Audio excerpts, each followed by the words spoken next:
15 kasus sengketa pemilu kada menghantarkan Akil Mukhtar menjadi terpidana seumur hidup. Terlibat suap pengurusan 15 sengketa hasil pemilihan kepala daerah, bekas Ketua Mahkamah Konstitusi Akil Mukhtar divonis penjara seumur hidup oleh Majelis Hakim Pengadilan Tindak Pidana Korupsi. Kepada sidang pembacaan vonis Senin 30 Juni 2014, dalam pertimbangan hukumnya, hakim tak menilai semua perbuatan Akil terbukti bersalah. Salah satunya penerimaan uang dari Susi Tur Andayani sebesar 500 juta rupiah terkait pengurusan sengketa pemilu kada Lampung Selatan. Putusan pidana penjara seumur hidup ini sesuai dengan tuntutan Jaksa Penuntut Umum Komisi Pemberantasan Korupsi. Meski demikian, hakim tak sepaham dengan semua poin tuntutan, yakni terkait penjatuhan pidana denda 10 miliar rupiah dan pencabutan hak memilih dan dipilih. Akil dinilai bersalah dan melanggar pasal 12 Undang-Undang Tindak Pidana Korupsi Junto pasal 6 ayat 2. Hukuman maksimal pasal-pasal tersebut adalah pidana seumur hidup. Dalam pertimbangan putusannya, hakim tak memberikan pertimbangan meringankan. Sementara pertimbangan memberatkan adalah status Akil sebagai hakim. Harusnya memberi contoh integritas dan perbuatan hakim telah mencoreng citra Mahkamah Konstitusi. Beragam pendapat muncul terkait vonis seumur hidup Akil ini. Pihak yang mengapresiasi datang dari Komisi Pemberantasan Korupsi dan Indonesia Corruption Watch. Menurut Wakil Ketua KPK, Busro Mukodas, hukuman seumur hidup bagi Akil Mukhtar merefleksikan keadilan hukum, sekaligus penghormatan majelis hakim terhadap penguatan demokrasi yang selama ini dirusak oleh sebagian dari proses politik. Begitu pula ICW yang menilai vonis seumur hidup terhadap Akil Mukhtar sebagai sesuatu yang bersejarah. Menurut Koordinator Hukum ICW, Emerson Yunto, selama 10 tahun terakhir bahkan sejak pengadilan Tipikor berdiri, belum ada vonis yang dijatuhkan seberat itu. Vonis Akil juga menunjukkan masih ada harapan dalam pemberantasan korupsi, kata Emerson. Namun pendapat berbeda disuarakan oleh pengamat hukum dari Universitas Muhammadiyah Jakarta, Khairul Huda, yang menilai putusan penjara seumur hidup Akil Mukhtar terlalu berat. Ada beberapa alasan yang mendasari pendapat tersebut. Alasan pertama, ia menilai suap yang diberikan kepada Akil tidak mempengaruhi putusan panel hakim MK atas pilkada di sejumlah daerah.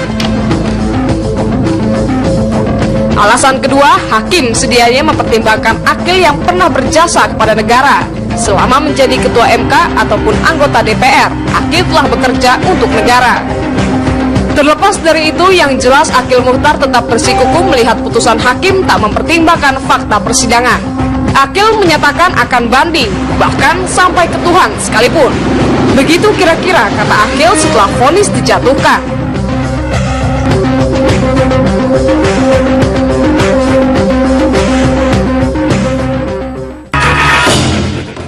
Ya pemirsa, seperti yang Anda lihat tadi, hukuman seumur hidup sudah diputuskan vonis ke Akil Mukhtar. Nah, pertanyaan sekarang adalah simpel, apakah Anda merasa itu terlalu berat secara kasuistik atau mungkin masih kurang lagi? Ada beberapa kalangan yang mengatakan, kalau boleh saya quote dari Ketua KPK Abraham Samad, yang mengatakan pantas dihukum mati seorang Akil karena memang wewenang yang sudah dimilikinya. Namun seperti yang Anda saksikan tadi, dari beberapa kalangan juga mengatakan mungkin masih agak berlebihan, karena kalau kita lihat toh MK juga masih berjalan dengan putusan-putusan yang terus dilakukan di perkara yang mereka sedang jalankan. Baik, selama 1 jam ke depan, saya Abdul Rashid, senang sekali dapat berjumpa dengan Anda, dan di studio sudah ada 2 narasumber yang sangat kompeten. Di samping kiri saya ada Pak Margarito, seorang pengamat hukum. Apa kabar Pak Margarito? Assalamualaikum. Sehat-sehat, sudah buka puasa tadi? Alhamdulillah, ya. Dapat berbuka puasa dan baik. Alhamdulillah. Baik, juga ada seorang praktisi kali ini ya, Pak Magdir Ismail. Pak Magdir, Assalamualaikum, selamat malam. Apa kabar? Tapi beliau bukan praktisi yang biasa, karena beliau juga doktor, dibilang hukum gitu ya. Iya, betul. Saya sudah langsung lihat. Apa kabar Pak? Sudah buka puasa tadi Pak ya? Sudah. Baik. Tadi, alhamdulillah. Saya mulai dari Pak dokter dulu kok gitu ya. Ya. Nah, baik. Pak, kalau menurut Anda, Pak Magdir, apakah ini memang terkesan banyak dibebani opini sudah terbentuk bahwa Akil itu memiliki wewenang yang sangat tinggi, yang memang pengadilan itu bisa berakhir di situ di MK, dan karena kesalahan korupsi yang dilakukan yang terbukti sehingga layaklah mendapatkan hukuman seumur hidup. Memang itu yang paling berat. Saya kira begini, kita kalau melihat satu perkara itu harus dilihat secara baik fakta di persidangan itu seperti apa. Ya. Terus terang saya tidak melihat secara keseluruhan perkaranya Pak Akil ini ya. Tetapi dari satu perkara yang saya ikut serta dalam arti bahwa meskipun bukan dalam perkaranya Pak Akil, tapi berhimpit dengan perkaranya Pak Akil, suapnya ini terjadi sesudah ada putusan. Pemberian uang itu sudah dilakukan sesudah ada putusan. Artinya, meskipun kedudukan Pak Akil begitu besar, ya, kewenangannya juga sangat luar biasa. Nah, kalau melihat fakta ini, justru dia tidak menggunakan kewenangan itu untuk memutus perkara ini. Dalam arti bahwa memang perkara ini, satu bagian ini khususnya saya lebih banyak mengetahui dalam perkara berhubungan dengan perkara Lebak, yang juga menjadi perkara tertangkap tangan di dalam perkara ini.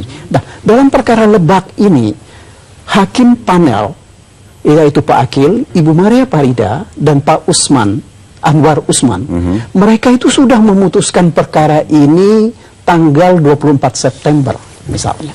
Nah, kemudian tanggal 26 September keputusan mereka bertiga sebagai hakim panel disetujui oleh panel keseluruhan hakim. Ya. Artinya apa? Artinya ini menunjukkan bahwa kalau kita mau lihat secara jernih, ini bukan perkara suap. Ini adalah perkara gratifikasi. Karena sudah putusan sudah ada putusan terlebih dahulu, baru mereka berbicara tentang uang. Karena kalau kita ikuti dari perkara itu, komunikasi antara Pak Akil dengan Susi Tur Andayani mengenai uang itu terjadi pada tanggal 26. Nah, jadi menurut hemat saya, kalau bercermin dari satu kasus ini saja, ya, saya khawatir bahwa putusan hakim itu terlalu berlebihan.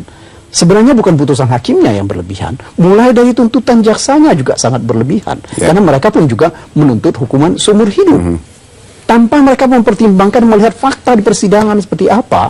Nah, yang saya khawatir itu sekarang ini terus terang begini, kalau melihat kecenderungan sekarang ini ada semacam perlombaan untuk menghukum orang dengan hukuman yang setinggi-tingginya, ya, tanpa mempertimbangkan apa sesungguhnya fakta yang terjadi di persidangan. Nah, ini berbahaya kalau ini yang terjadi.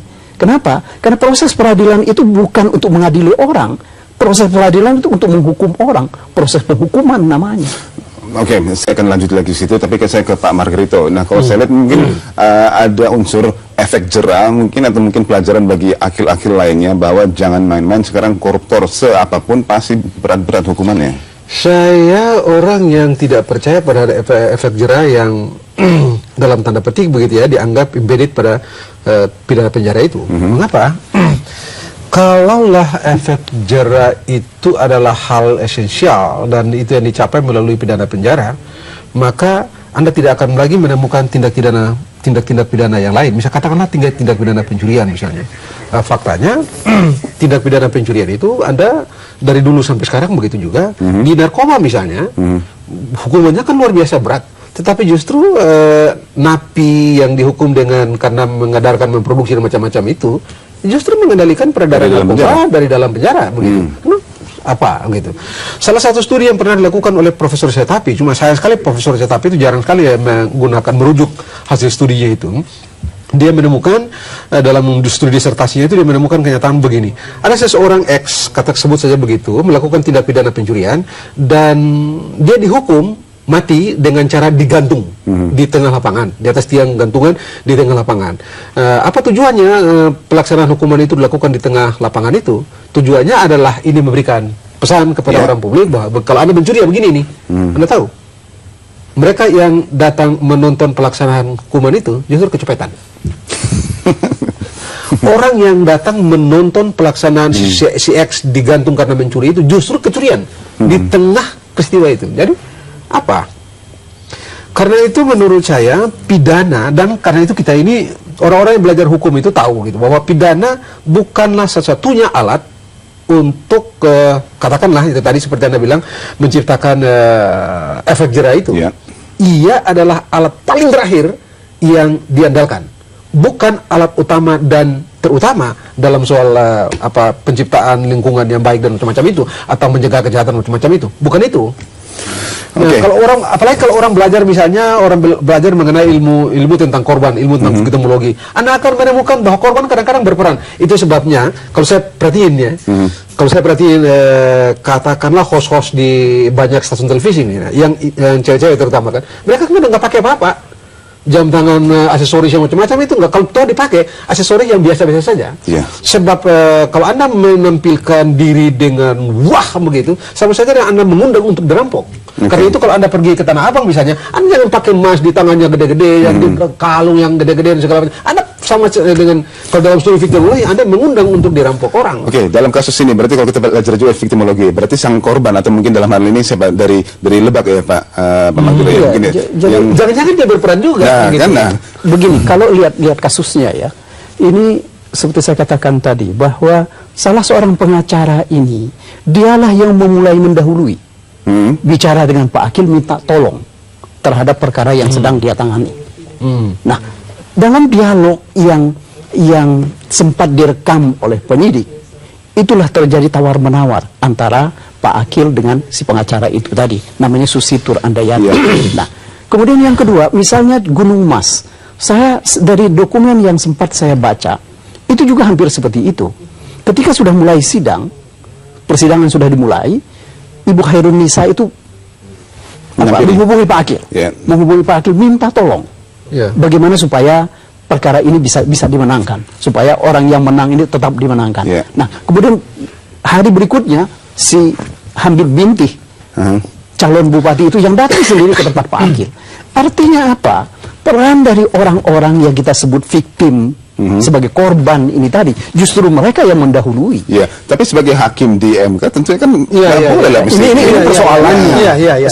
Itu persoalan lain, persoalan lain yang memang saya setuju dengan itu bahwa inilah pelanggaran etik yang dilakukan oleh Pak Akil. Gitu. Oke, Pak Magdir, itu sangat menarik. Kita akan belajar dari sini bagaimana peran dari seorang hakim dari Akil itu bagaimana, apakah bisa menolak, apakah bisa bermain juga dengan sopan atau bagaimana. Tapi kita harus break sebentar dan pemirsa kami akan kembali lagi setelah pariwara satu ini.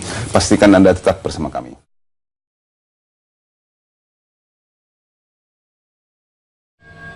Hai pemirsa, kita lanjutkan. Kita masih membahas bagaimana putusan vonis ke Akil Mukhtar dan masih bersama Pak Margarito dan Pak Magdir Ismail di studio, dan kita sudah tersambung by phone dengan Pak Johan Budi dari KPK. Pak Johan Budi, halo, selamat malam. Selamat malam, Mas Kasit. Apa kabar Pak Johan Budi? Sudah terawih belum tadi Pak? Baik, alhamdulillah.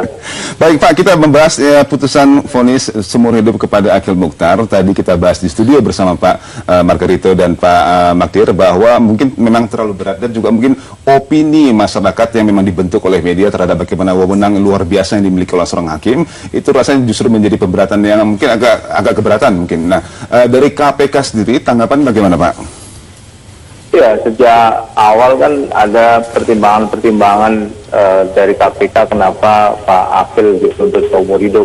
Ya. Nah, yang pernah disampaikan juga oleh pimpinan KPK bahwa sebagai Ketua Mahkamah Konstitusi, sebagai benteng terakhir tentang hukum ya, tentang keadilan, dicederai oleh Pak Akil dengan melakukan tindak pidana.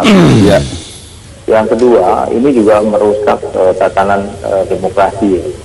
Beberapa pilkada yang terkait dengan data pilkada di Mahkamah Konstitusi yang muncul di dalam proses persidangan, ya, ini membuat kepercayaan publik terhadap lembaga itu sendiri menjadi cederai juga. Ini bisa mempengaruhi bentrok di tingkat grassroots ya, berkaitan dengan putusan-putusan sengketa pilkada yang harusnya menang menjadi salah atau sebaliknya. Ada upaya-upaya yang dilakukan untuk melakukan penyuapan misalnya. Yang ketiga yang juga penting saya kira adalah sebagai penegak hukum, Pak Akil harusnya memberikan contoh ya, yang baik sebagai Ketua Mahkamah Konstitusi. Ini tidak dilakukan oleh Akil Mukhtar. Jadi pertimbangan-pertimbangan yang kemudian meringankan terkait dengan tuntutan itu di mata jaksa KPK sangat tidak ada gitu, sehingga tuntutan maksimal seumur hidup dan oleh hakim divonis seumur hidup juga. Oke, saya akan counter dengan ke Pak Magdir. Pak Magdir, Anda mengatakan bahwa tadi kalau secara teknis ya, kalau saya boleh kutip tadi sebagai awal di perbincangan kita, bahwa justru sang korban dalam artian mungkin yang memiliki kasus ya, dalam artian ini dari Lebak yang mendatangi sang hakim yang menjalankan tugasnya. Nah, itu justru tidak dipertimbangkan sama sekali, bukankah seperti itu tadi Anda katakan, Pak? Iya, jadi begini, ini barangkali yang mesti dilihat secara jernih ya.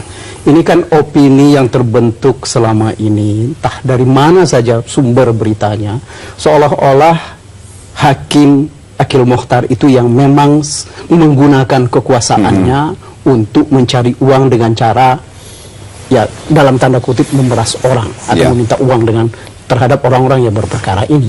Tetapi dalam faktanya tidak seperti itu. Justru orang-orang inilah yang meminta kepada Akil. Bahkan ini seperti misalnya perkara Lebak itu, putusan sudah mereka buat, ya, baru dihubungi untuk berbicara tentang uang ini. Nah, kalau melihat satu kasus ini saja, ini tidak bisa dengan pemberatan yang berlebihan seperti ini. Sebab itu seperti saya katakan tadi, bahwa proses persidangan itu sendiri tidak mencerminkan bahwa pemberatan itu harus dilakukan, atau hukuman maksimal itu harus diberikan kepada Pak Akil. Ya. Saya akan tanyakan ke Pak Margito. Pak Margito, setujukah jika saya tanyakan ke Anda bahwa KPK ini seperti main sapu jagat tadi kita sempat bahas, semua disikat di awalnya? Saya by case. Pertama begini ya, apa yang dibilang oleh Mbak Bakri tadi ada yang menarik, begitu ya. Saya berpendapat bahwa panel tidak memutus. Panel yang memeriksa perkara itu tidak memutus gitu. Nah, tetapi bahwa panel berkesimpulan atas perkara yang mereka periksa, ya, toh nanti akan dibawa ke dalam majelis sidang ini. Nah, apakah itu berarti bahwa ini jalan pikiran, saya mencoba menebak jalan pikiran Mahkamah Konstitusi ini kan, kita bertiga ini panel, kita memeriksa perkara X, kita sudah setuju bahwa perkara ini mesti kalah atau mesti menang, begitu ya. Tetapi ini belum putusan Mahkamah Konstitusi. Ini baru kita panel teknis ini, begitu gitu ya. Terus misalnya,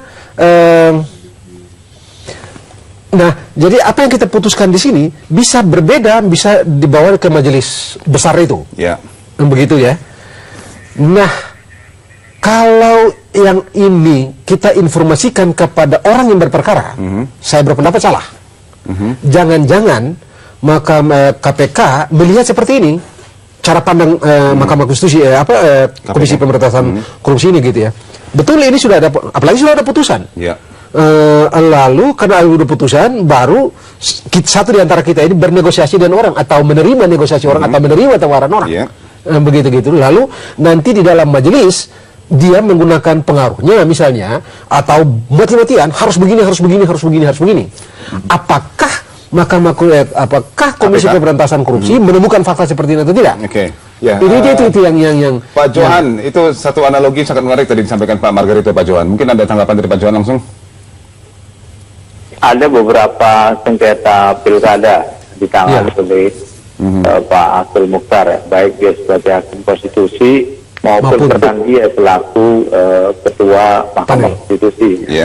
Dan beberapa diantaranya tidak benar bahwa semua itu Pak Akil bersifat pasif. Ada beberapa sengketa pilkada yang Pak Akil juga melalui orang-orangnya bertindak secara aktif Jadi berinteraksi tadi sampaikan sebelum proses itu diputuskan di Mahkamah Konstitusi, ada ada negosiasi-negosiasi yang kemudian itu terekam dalam pengertian ada bukti-bukti yang dipunyai oleh KPK, sehingga itu tadi ada beberapa hal yang kemudian disimpulkan Pak Akil ini juga secara aktif bernegosiasi juga berhubungan dengan pihak-pihak yang berperkara, dan beberapa hal terungkap di persidangan baik dari proses sengketa pilkada di beberapa tempat Dan saya kira tidak hanya itu, pertimbangan KPK tidak hanya sekedar apakah dia aktif atau pasif dalam konteks ini,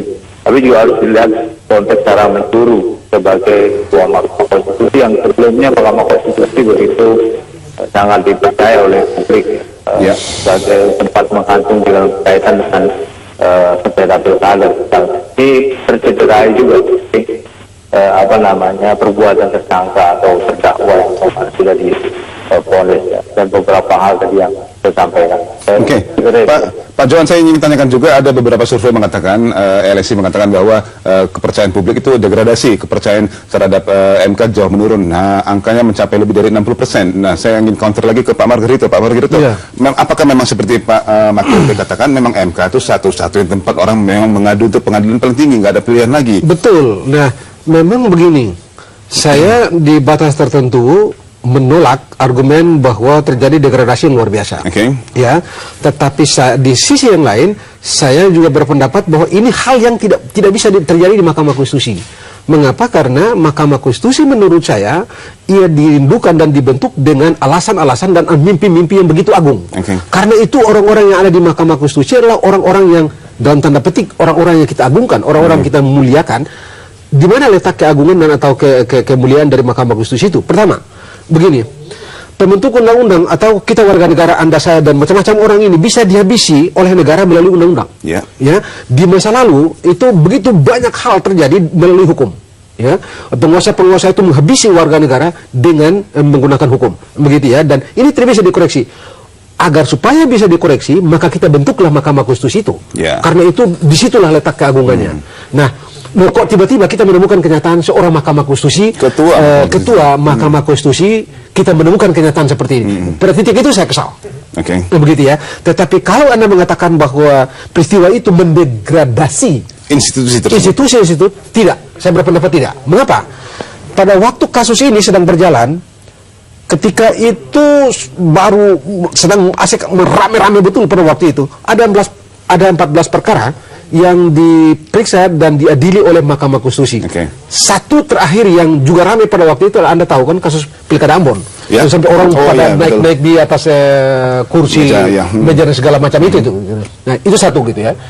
Jadi saya ingin mengatakan begini, pada waktu itu saya selalu berpendapat bahwa tidak terjadi degradasi sama sekali. Mengapa? Karena kalau Anda mengatakan Anda tidak percaya terhadap Mahkamah Konstitusi, jangan Anda bawa perkara itu kepada Mahkamah Konstitusi. Oke, kalau Anda bilang tidak ada organ lain yang menangani itu kecuali Mahkamah Konstitusi, bikin aja trik. Daftar perkara itu jangan mau ikut sidang, biar kacau aja sekaligus. Begitu, sehingga kalau menjadi runtuh aja sekaligus gitu. Baru benar begitu. Tapi ini tidak. Anda daftar baik-baik, Anda ikut sidang baik-baik. Setelah sidang putusannya Anda kalah, Anda juga senang-senang. Lalu di belakang itu Anda ngeyel, Anda bilang saya tidak percaya itu Mahkamah Konstitusi. Wah, itu Anda ngeyel namanya. Ditunggangi dong jadi. Ditunggangi dong gitu. Oke, Pak John Budi, sebelum kita break saya ingin ke Pak John Budi. Pak John Budi, bagaimana tanggapan Anda, Pak John Budi? Iya, saya kira punya pengaruh. Saya juga tidak setuju kalau tadi disampaikan Pak bahwa tidak ada pengaruh sama sekali ya peristiwa Pak Akil terhadap Mahkamah Konstitusi. Itu sangat terlihat dari statement-statement, pernyataan-pernyataan ya. Terus dari kejadian-kejadian tadi yang disampaikan sebelumnya kan belum pernah ada itu. Artinya ada pengaruhnya ketika kasus ini meledak dan ditemukan hal-hal yang kurang patut ya, atau bahkan kalau saya memakai istilah mencederai kepercayaan publik terhadap Mahkamah Konstitusi akibat perbuatan tersangka. Dan ada beberapa hal yang tentu berpengaruh dari hasil putusan-putusan itu kepada pilkada yang penanganan perkaranya di Mahkamah Konstitusi. Misalnya ada beberapa daerah yang kemudian terjadi keributan berkaitan dengan perbuatan tersangka ini. Saya kira punya pengaruh, dan pengaruh itu signifikan. Apakah degradasinya seberapa persen, tentu tidak ada ukurannya. Saya tidak mengukur itu, tapi pasti ada pengaruh. Tidak mungkin tidak ada pengaruh. Oke, baik Pak Johan Budi, terima kasih atas waktunya. Silakan lanjutkan ibadah malam Anda, dan pemirsa kita akan break sebentar. Namun setelah break kita akan live by phone lagi dengan kuasa hukum dari Akil Mukhtar. Kita akan lihat mau dibawa kemana kasus ini. Jangan kemana-mana pemirsa.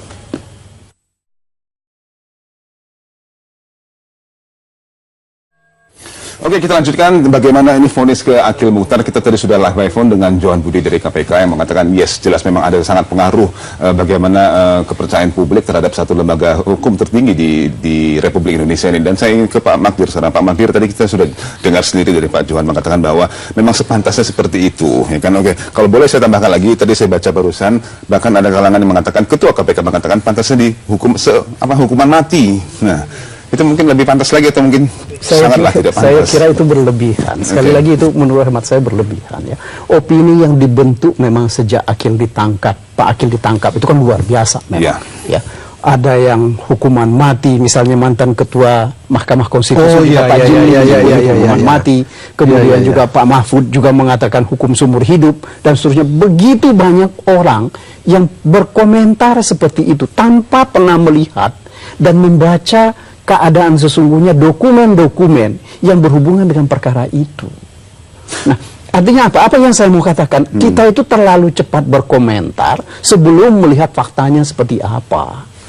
Tapi yang ngomong itu justru mantan Ketua MK sendiri, yang jelas tahu betul posisi Akil pada saat itu. Saya kira iya, posisi Akil iya, mereka tahu betul. Kewenangan yang dimiliki oleh Pak Akil mereka tahu betul. Tetapi terhadap pekerjaan itu atau perbuatan pidana itu mereka kan nggak tahu. Secara spesifik ya. Karena ini kan kita berurusan dengan pekerjaan spesifik ya. Nah itu yang harus dilihat. Makanya itu seperti saya katakan tadi ya, bagaimana mau dikatakan bahwa Pak Akil itu harus dituntut dengan hukuman maksimal ya, dalam hal ini hukum, apalagi kalau hukuman mati itu kan luar biasa. Seumur hidup ini saja buat kita luar biasa gitu loh. Semestinya mungkin orang berpendapat atau mungkin para mantan Ketua MK juga berpendapat, mau sekecil apapun spesifik kasus tadi yang kita lihat, seorang Ketua MK tidaklah semestinya melakukan hal tersebut. Iya, saya kira logisnya perasaan kita pun menganggap seperti itu. Tapi bagaimanapun juga ini kan manusia biasa gitu loh ya. Pak Akil ini manusia biasa, mungkin dia ya nggak tahu saya apa-apa yang ada di dalam benaknya ketika itu gitu loh ya. Sebab kalau kita ikuti ini, karena saya katakan tadi saya yang berhimpit dengan perkara yang saya tangani ini sebenarnya bukan baru sekarang ini gitu loh yang beliau terima gratifikasi itu. Misalnya salah satu contoh ini yang dianggap terbukti juga dalam putusan perkaranya Pak Akil ini adalah perkara pemilihan gubernur Banten. Ya, meskipun oleh Pak Wawan uang itu dikirim untuk kalau dalam persidangan dikatakan itu adalah untuk kegiatan investasi. Ya, tetapi itu dianggap terbukti sebagai gratifikasi. Ya, itu terjadi tahun 2011. Ya, artinya kan sebenarnya bukan hal baru. Akan tetapi di dalam perkara itu Pak Akil itu hanya sebagai anggota pleno. Dia bukan sebagai hakim yang menangani perkara itu. Karena yang menangani perkara itu adalah Pak Mahfud.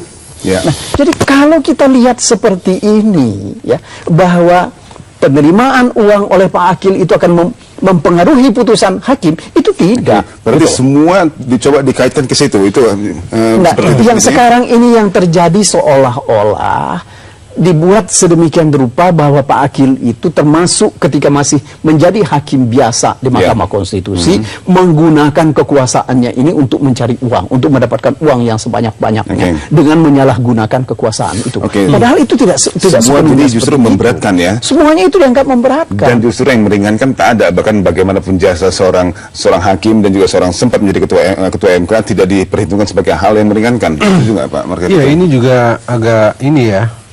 Mungkin kita berbeda sudut pandang, tapi ini jujur saja sebuah sudut pandang yang terasa betul agak menggelikan gitu kan. Seorang yang begitu lama juga berada di dalam lembaga negara, begitu ya, sekurang-kurangnya sebagai manusia kok nggak ada baiknya. Seolah-olah nggak ada baiknya, begitu. Itu sesuatu yang agak mengganggu akal sehat saya gitu ya. Seorang Akil bertahun-tahun berada di DPR, bekerja di DPR dan lain-lain, yang termasuk beberapa tahun berada di Mahkamah Konstitusi sebelum jadi ketua Mahkamah Konstitusi, kok nggak ada secuil pun kebaikan yang dimiliki oleh. Kira-kira kebaikan yang mungkin bisa kita pertimbangkan?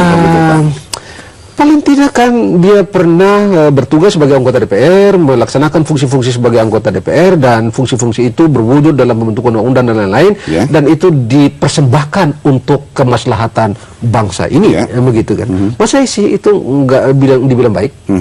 begitu ya. Jadi betul-betul dengan tidak ada secuil pun kebaikan pada diri seorang hakim, itu betul-betul menggoda, mengganggu akal sehat saya. Jujur itu mengganggu akal sehat saya. Dan begini, sebagai anggota panel dan sekalipun sebagai ketua Mahkamah Konstitusi, ketua Mahkamah Konstitusi tidak punya kewenangan mengatur perkara. Dia hanya punya wewenang mengatur distribusi perkara, membentuk panel-panel dan segala macam, tapi mengambil keputusan musyawarah mufakat atau voting.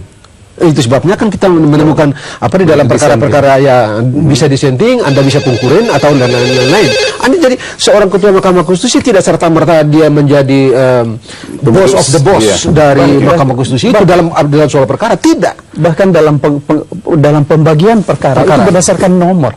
Jadi kalau misalnya nomor urut ini nomor urut 1 pada hakim panel 1, nomor urut 2 nanti pada panel 2, nomor urut 3 pada panel 3. Begitu seterusnya. Jadi nggak bisa diambil, saya mau ambil yang ini, itu nggak bisa. Nggak bisa. Oke, kayaknya Anda berdua cocok jadi kuasa hukumnya Akil.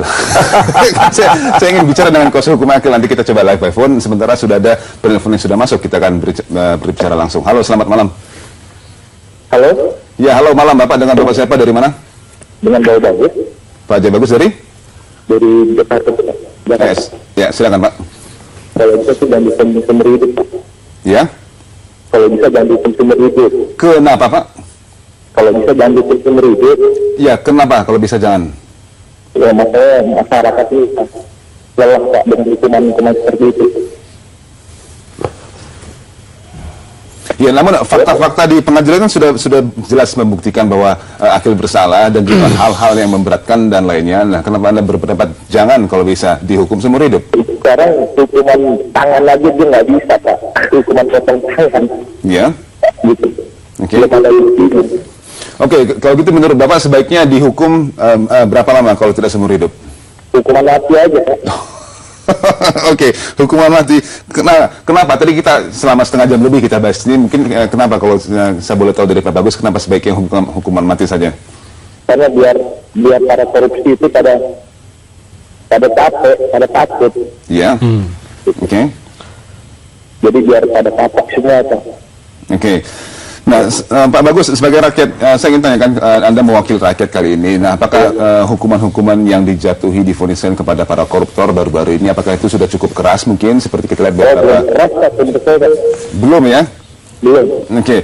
Nah, berarti hal seperti sekarang ini, vonis hukuman matilah yang mesti dijatuhkan ke seorang Akil, dan juga tentunya jika ada nanti koruptor-koruptor lainnya. Itu merugikan rakyat. Oke, Pak Bagus, pertanyaan terakhir, bagaimana Pak Bagus menaruh kepercayaan kepada lembaga MK setelah adanya kasus ini? Apakah masih tetap percaya atau mungkin berkurang? Kalau berkurang apa banyak, Pak? Kalau saya percaya, kalau benar-benar ada hukuman mati dari saya. Oke. Kalau belum ada hukuman mati, saya bisa percaya. Ke MK, ini kalau kita ngomong ke MK bahkan Bun ya? Iya. Ya. MK menurut sudah agak bagus Pak. Gimana Pak? Sudah agak bagus. Sudah agak bagus ya? Iya. Oke, Pak Bagus, terima kasih banyak atas komentarnya. Ya, nah jadi satu hal yang ada dua hal saya lihat di sini. Bagaimana dia melihat seorang Akil itu, saya kira tadi mau diringankan karena diberatkan ke hukuman mati. Tapi betul yang ada Pak Margarito tadi katakan, sudah agak bagus, masih tetap dia percaya kepada MK. Pak, ada yang ingin Pak Margarito sampaikan? Iya, saya kira begini. Ini yang orang salah menafsirkan bahwa undang-undang ini kan membatasi secara tegas betul jenis hukuman itu, ya. Termasuk diantaranya itu adalah hukuman, misalnya hukuman badan, terutama urusan hukuman badan, hukuman dengan seumur hidup, ini kan dengan batas, kemudian ada hukuman dengan batas waktu tertentu, yaitu sampai 20 tahun, atau hukuman mati. Nah, undang-undang secara khusus mengenai korupsi ini, khusus terhadap hakim, ini kan diambil alih dari KUHP, yaitu pasal 210 dan 420 kalau saya tidak keliru, yaitu terhadap hakim ini. Kalau pasal 210 itu ancaman hukumannya di KUHP itu dulu cuma 7 tahun. Oke. Kemudian yang 420 itu maksimal itu 9 tahun. Tapi kemudian ya, begitu diambil alih masuk ke dalam undang-undang korupsi kita yang baru ini ya, itu menjadi ancaman maksimalnya itu tadi seumur hidup, Kemudian kalau hukuman badan antara 4 sampai 20 tahun. 20 tahun. Nah, ini undang-undangnya seperti itu. Gitu loh. Nah, oleh karena itu jadi saya kira kalau misalnya ada salah seorang pimpinan dari lembaga tertentu yang mengatakan ini harusnya dihukum mati, dia itu tidak patut untuk mengatakan hal seperti itu. Sebab apalagi dia kalau seorang penegak hukum, ya kan? Seorang penegak hukum itu kan harus bicara sesuai dengan ketentuan yang ada, sesuai dengan ketentuan undang-undang. Koreksi saya jika saya salah, tapi sempat saya sempat baca mungkin di awal KUHP atau KUHP, jika seorang dokter menjalankan tugasnya kedapatan lalai menjalankan tugasnya sehingga menyebabkan hilang seorang nyawa pasien, itu dapat hukuman lebih tinggi daripada seorang yang mengakibatkan kematian. Nah, apakah sama halnya seperti ini seorang hakim yang justru menegakkan keadilan? Betul. Ada ancaman hukumannya lebih tinggi terhadap hakim daripada orang biasa, daripada pegawai negeri. Ya, misalnya kalau terima gratifikasi misalnya, ya, antara pegawai negeri dengan hakim itu berbeda. Atau suap terhadap pegawai negeri biasa dengan hakim itu berbeda. Gitu loh. Memang ada perbedaan hukumannya. Nah, ini yang sudah ada. Gitu loh. Jadi kalau saya sih ya, kalau memang masyarakat ini menginginkan hukuman yang lebih tinggi, ya mari kita perbaiki undang-undang yang ada ini.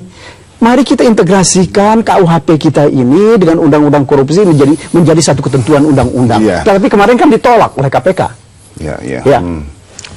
Termasuk soal KUHP mereka tolak. Betul. Kalau mungkin ke situ mungkin sangat jangka panjang mungkin perbaikannya. Mungkin dalam kasuistik itu tidak begitu. Kalau kita mau itu bisa dilakukan kok.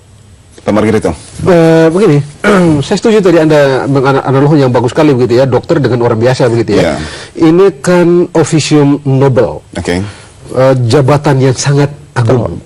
Dalam cara pandang Posner, seorang ahli politik yang menaruh perhatian luar biasa terhadap hukum gitu ya, dan dia selalu bicara mengenai keadilan, karena orang yang nobel, apalagi pada posisi officium begitu. Anda itu satu bangsa ini melihat Anda seperti malaikat. Diagungkan betul ya? Diagungkan betul. Gitu. Jadi kalau Anda itu pemberian sosial bagi Anda begitu ya. Nah, karena itu menurut Posner misalnya, kalau orang-orang ini melakukan hal kejahatan, maka dia harus diberikan hukuman setara dengan kemuliaan yang diberikan pada dia. Baru di situ letak keadilannya. Begitu. Nah, masalahnya adalah adil bagi Anda belum tentu sama dengan saya. Itu, sangat subjektif. Karena itu soal berat ringan hukuman ini bagi sebagian hakim itu bukan perkara sepele. Sebagian hakim yang saya tahu, yang saya bergaul dengan mereka, yang saya tahu kapasitas etiknya hebat, kapasitas agamanya hebat, mereka mesti bagi Islam, orang Islam ya bagi yang kebetulan Islam, dia mesti tahajud. Begitu-gitu kan, apalagi menjatuhkan pidana mati. Itu bukan perkara sederhana. Dari mana Anda memperoleh kuasa dari Tuhan untuk membuat orang itu mati? Sedangkan saya juga memberikan, Tuhan bilang aku juga memberikan maaf pada makhluk. Bagaimana Anda matikan? Kapan gitu? Karena itu orang-orang yang punya kapasitas agama hebat, hakim-hakim itu biasanya mereka mesti tahajud dulu, gitu. Tidak serta merta aja menjatuhkan hukuman. Nah, jujur saja. Kita nggak masuk di akal kita ini kalau kita tidak kaget dengan peristiwa yang dialami oleh Pak Akil itu gitu ya. Saya waktu itu betul-betul ketika mendengar peristiwa itu, saya lagi di mobil, by phone saya bilang, Masya Allah, celaka kita ini, bangsa ini habis nih. Itu serentak itu, mati kita ini. Karena apa? Karena itu tadi saya bilang Mahkamah Konstitusi ini kan luar biasa. Inilah cara bangsa ini memuliakan manusia, menghaluskan dan membuat agar kekuasaan itu memiliki budi. Tidak seperti masa-masa lalu. Kekuasaan kan luar biasa garang gitu. Orang berbeda pendapat sedikit gergaji, orang berbeda gergaji gitu. Oke, pemirsa, kita break sebentar. Kami akan kembali setelah pada yang satu ini, jangan kemana-mana.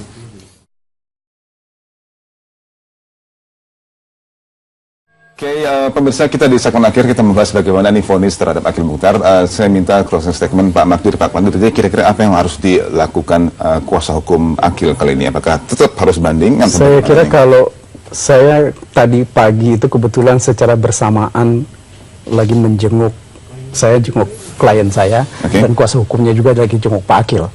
Tapi kita nggak sempat bicara soal itu. Hanya saja saya lihat kalau dari statement yang disampaikan di berita, di online atau surat kabar, dikatakan bahwa mereka akan banding. Nah, saya kira kalau saya ya, secara hukum itu memang harus dilakukan banding. Kenapa? Karena kalau kita lihat, itu seperti saya katakan di awal, proses dari perkara ini sendiri, fakta-fakta dari perkara ini sendiri, tidak memungkinkan kalau menurut hemat saya, kalau memang terjadi perbuatan pidana, ya, tetapi perbuatan pidananya ini tidak akan sampai pada orang harus dihukum dengan hukuman seumur hidup. Tidak pantas. Tidak pantas dihukum hukuman seumur hidup. Ya, apalagi ini kan ada beberapa yang gratifikasi, kemudian ada juga, kalau saya sih lebih cenderung untuk mengatakan hampir semuanya itu gratifikasi, ya, bukan suap. Saya nggak tahu kalau saya tidak membaca dokumen mengenai yang Palembang sama 4 Lawang kalau saya tidak keliru, ya, itu yang kalau kita baca dari berita-berita surat kabar seolah-olah Mahkamah Konstitusi itu menghitung ulang dengan perhitungan mereka sendiri, ya. Saya nggak tahu kalau itu sih mungkin itu kalau memang betul itu terjadi, tentu saja hukumannya akan tinggi. Tetapi terhadap yang lain menurut hemat saya tidak sepatutnya. Itu satu. Kemudian kedua, saya kira ini barangkali yang mesti kita pikirkan ke depan ini, Pak Margarito, mengenai soal menghukum seperti ini. Saya tidak begitu yakin seperti banyak asumsi orang bahwa hukuman itu adalah untuk memberikan efek jera. Saya tidak begitu yakin sebab pencurian seperti cerita Margarito tadi jelas itu seperti apa begitu loh. Pembunuhan kita katakan diancam hukuman mati tetap saja terjadi seperti itu. Nah, satu-satunya yang barangkali mesti kita pikirkan ke depan, kalau di negara-negara yang menganut common law system, kan mereka ada yang mereka sebut play bargaining, ya. Kenapa enggak itu kita lakukan? Orang tidak perlu diadili atau dia diadili tetapi dengan dihukum dengan sangat ringan, kemudian dia membayar kepada negara. Atau seperti di Belanda, misalnya saya kira saya berkali-kali ngomong di sini ini mengenai apa ya, semacam para terpidana, para terdakwa atau tersangka itu membayar kepada negara sejumlah angka tertentu yang ditentukan oleh negara, sehingga mereka tidak perlu diadili. Jadi proses peradilan kalau dengan seperti sekarang, ya, ini saya sejak mungkin hampir 10 tahun terakhir ini cukup sering, hampir setiap tahun menangani perkara-perkara korupsi. Jadi tidak ada, ya, kalau boleh saya mau katakan bahwa apa yang diputus itu tidak sesuai dengan fakta di persidangan. Itu menarik, Pak. Nah, ini yang jadi persoalan kalau kita. Kalau yang bagus saya rasa. Oke, Pak Margarito. KPK jangan berhenti di sini. Jangan berhenti di sini. Jangan berhenti di sini. Kalau semua perkara yang didakwakan pada Pak Akil itu terbukti begitu ya dalam persidangan, begitu terlepas dari konstruksinya suap atau gratifikasi, pastikan bahwa mereka yang berikan itu tidak lepas dari bidikan KPK. Semua dong, semua. Cari. Begitulah cara kita memberikan. Jangan lupa, Akil boleh anda bicara apa sama dia, tapi dia punya hak untuk diperlakukan adil dan memperoleh keadilan itu. Dan caranya untuk memberikan pada keadilan itu adalah pastikan kepada kita bahwa mereka yang ngasih duit itu dan segala macam itu begitu tidak lepas dari bidikan KPK. Itu penting. Toh gratifikasi nggak mungkin sendirian, pasti ada juga kan bukan hantu yang ngasih duit. Sebagai contoh saja begini, sampai sekarang misalnya ya untuk Bupati Lebak yang dia calon bupati ketika itu, dia yang mencari uang kemana-mana itu hanya menjadi saksi. Sementara orang yang memberikan uang itu menjadi tersangka, menjadi terdakwa, menjadi kena juga dong si calon bupati. Itu dia kalau ini yang lebih jauh dikenakan. Ini yang saya mau katakan. Kan uang ini kan tidak jatuh dari langit, gitu. Ada yang ngantar dan yang mengantar saya kan bantu. Ada yang ngantar duit. Jadi ini mesti cari. Satu lagi yang penting bahwa proses penegakan hukum terhadap masalah pilkada ini jangan digunakan untuk apa ya, sekedar show. Ya. Apalagi untuk sekedar mencari popularitas tertentu. Nah, tetapi ini orang yang betul-betul memang terlibat itu semua harus dihukum. Oke, berarti itu PR lagi buat KPK gitu. Oh iya dong. Mesti cari Pemirsa, terima kasih banyak atas perhatian Anda. Kini saatnya kita berpisah, namun saya juga mengingatkan karena ada berita masih akan berlanjut hingga pukul 11 malam nanti. Akhirnya saya Abdul Rashid, mohon maaf dan sekali lagi berterima kasih atas partisipasi Anda. Selamat malam dan sampai jumpa. Selamat Bir.